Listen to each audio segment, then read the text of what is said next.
All right, men, welcome to today's episode of Strong Men, Strong Marriages. I'm Mike Frazier, MD, and here we help high achieving men save their marriage. So today we're talking about why you need to rest.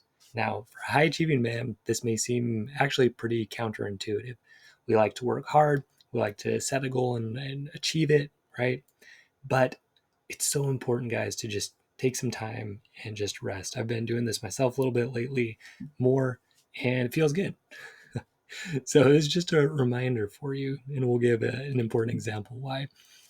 So the strongman system, right? You come in here, and it's built on this idea that to be attractive to your wife, you need to be strong, okay, and strong across multiple areas. You also need to be skilled in your interpersonal skills. But the strength part, the internal strength part, comes from being strong spiritually, mentally, emotionally, physically, and sexually. Okay, strong across each of those areas. So to build spiritual strength, what we really focus on is finding those weaknesses, finding those rust spots. If you've heard that podcast, kind of like a car, we have damage in different areas. So we really focus on that damage and we start to improve it, right? We also work towards our unique purpose in life. We identify that. We measure our movement towards that. For mental strength, we're going to look very carefully. We learn a very specific method to look at our thoughts, and we figure out where those are coming from, how we can change them to be more productive, and how those beliefs and thoughts are really creating what we feel, how we behave, why we act that way, how that impacts our wife and those around us, and really creates the results we get in our life. So we practice that every day. For emotional strength, we learn how to name our emotions, feel them in our bodies, and deal with them appropriately. It takes practice to do that. I mean, we have emotions all the time, so we get lots of opportunities to practice that. But when you can manage your emotions instead of flipping out or stuffing them, right, and not talking about them until they come out in a negative way, okay, that's more attractive than someone who can't do that. We also address physical strength. We work towards certain strength and cardio goals. We measure them each week and, get stronger. Because like your body, mind, heart, and spirit, they all work together. So when you're working on one of these, it just helps show you. One of the guys said it helped show him that he was worth taking care of, right? That what mattered to him mattered. It also has really good effects as far as anxiety management, depression, mood regulation, all of that. Really good research that shows regular exercise really helps all those things, which is why we include it in the program. For sexual strength, we define how we want to use our sexuality, and then we measure our actions against that. Okay, like for me, I want to use my sexuality to connect with my wife and have fun. Okay. The other thing I've learned recently is I don't just have to do that during sex. And in fact, if I try to connect with her and have fun throughout the day, sex comes a lot more naturally as a result of doing that. But so we define all these things. We're working towards them, right? It's good, useful work. It's building strength across these areas. It's motivating. We see good progress. So that's the internal battle, right? We're learning how to do these things. That's the internal strength building process. That's the spiritual, mental, emotional, and physical gym we go to in the program. So then there's the interpersonal skills, though. A good marriage, it doesn't just require that you're solid inside. It requires that you know how to communicate well, that you know how to rebuild trust, that you can create a real intimate connection between the two of you through sex and with flirting and fun and all of that. Okay. So as part of communication, we learn how to express ourselves, which comes more naturally once we can really look at our thoughts clearly. It also helps us understand our wife better when we kind of have a structure to understand her. And we really work on that, getting really good at putting ourselves in our wife's shoes so we can understand her. Then, we learn how to turn conflict into opportunities for connection. We start to see them that way. Okay, we don't agree on something. This is a chance to really deeply understand my wife and get to a solution that works for both of us, whether that's with money, sex, in-laws, parenting, religion. Okay, we're going to find things that we both feel good about. But it requires that you can kind of manage your emotions, that you can understand your wife, that you understand yourself. Okay. We also learn how to ask for what we want and set appropriate boundaries when we don't get it. Okay. A lot of people want to jump right there, but you need to figure out these other things first, like how you're causing problems, how to communicate in a more effective way, and all of that. We also learn how to have fun, how to flirt, how to turn sex into something that's fun and exciting and romantic and stir up that passion again and flirting and fun. Okay. So we learn all of this and we practice all of this in a pretty short time frame in the program. It's a 30-day program. You're going to go through all of this, right? Then you have support afterwards, asking questions and all of that. So it's a lot of work to build these strengths and skills. Okay. But here's the thing. As high achieving men, we think, okay, we want to do this. The best way to do it is just to go, go, go, go, go, right? Just go at it, you know, work super hard, don't take a break ever. But the truth is, to speed up your strength building, you actually need to rest. It's really important. Okay. So the best example of this is just with muscular strength building. Okay. When you go and you exercise, you do some push-ups, you do a bench press, you know, do whatever you're doing in the gym. Okay. You actually tear down muscle fibers, you break them. Okay. So in the short term, it actually makes you a little bit weaker because those fibers are broken. Okay. So if you were to just keep training and training and training, stay in the gym 24/7 and like not eat food, okay, you actually will make yourself weaker, even though you're working really hard. You're in the gym 20 hours a day. Let's say you're only sleeping 2 hours, right? Intuitively, we kind of know that's not very good. You know, that's not going to work long term. You know, you're not eating, you're just exercising all the time. This is actually what happens with people with anorexia. They just work, work, work. And a lot of kind of the psychological aspect of that too is kind of this perfectionism idea, right? And so, you know, this idea of work, work, work, never rest. You know, this is what happens. They exercise all the time, but they don't eat. They don't let themselves recover, and then they just get weaker and weaker and weaker. Okay, so that's not what we want to do. We don't want to be the guys that are just work, work, work, work, work, thinking we're going faster when actually when we don't rest and take a break, we're slowing down our progress. We're making it worse.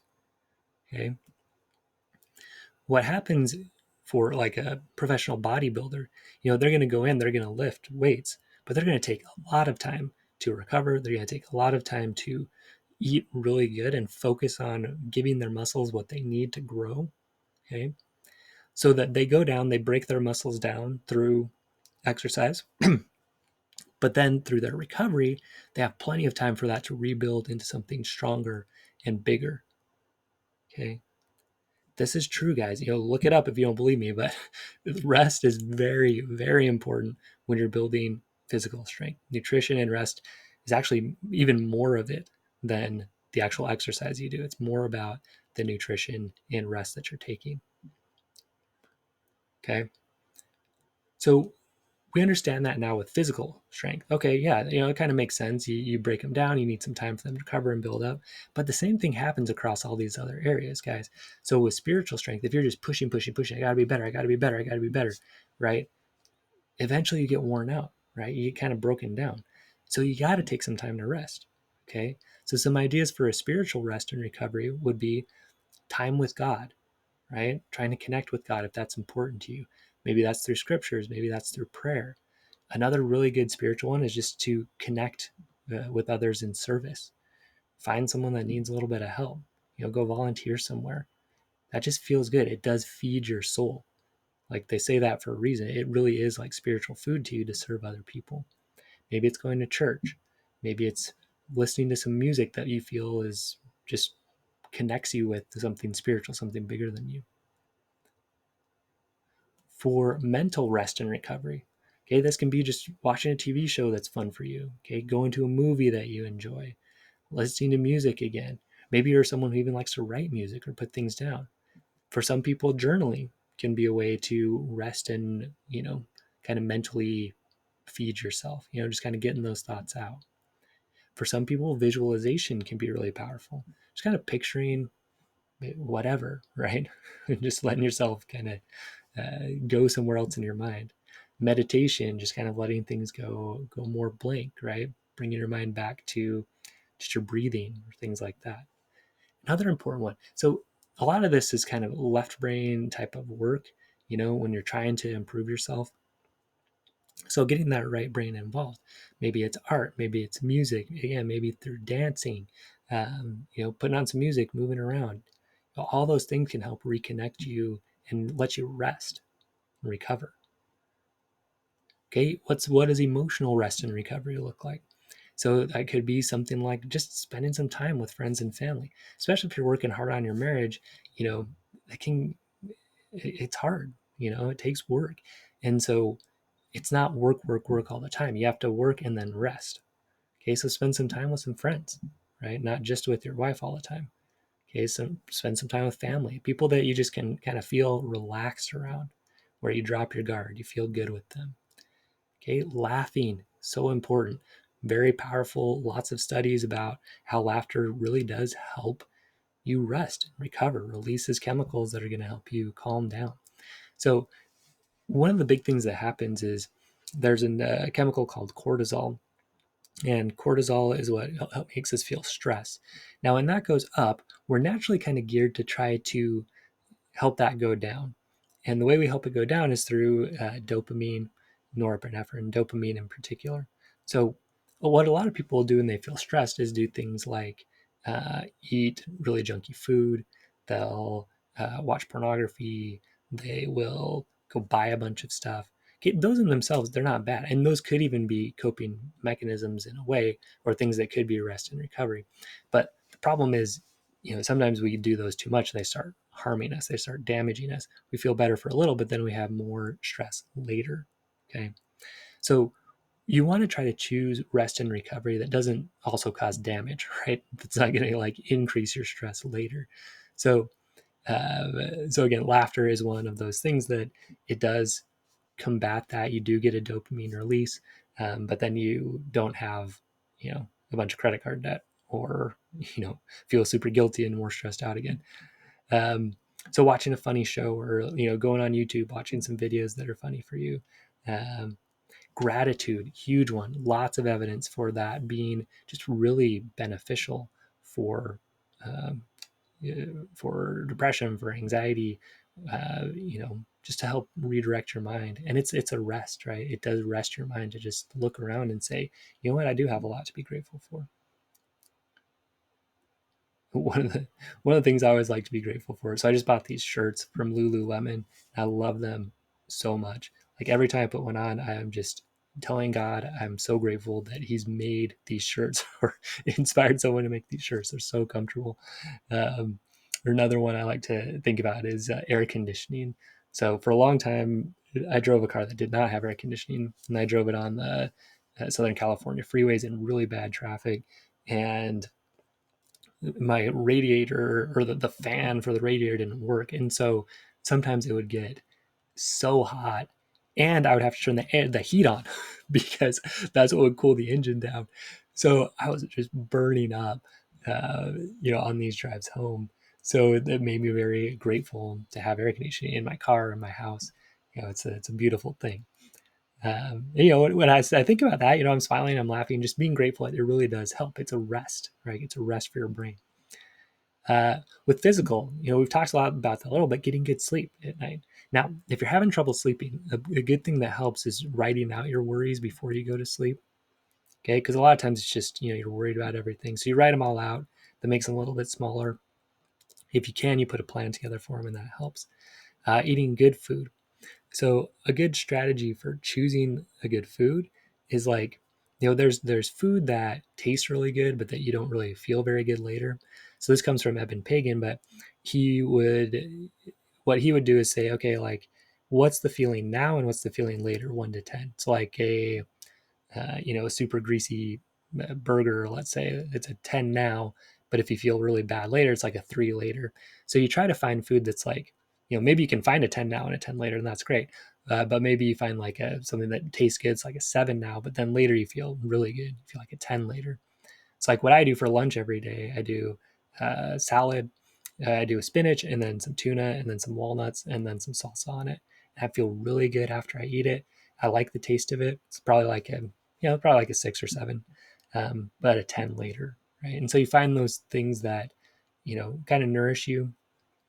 Not that it's bad to never like. Not that you can never eat a treat. You just don't want to go overboard with it. And sometimes you do. You just want to eat a treat and you feel good and it doesn't really do much damage, and that's fine. Getting good hydration, another thing.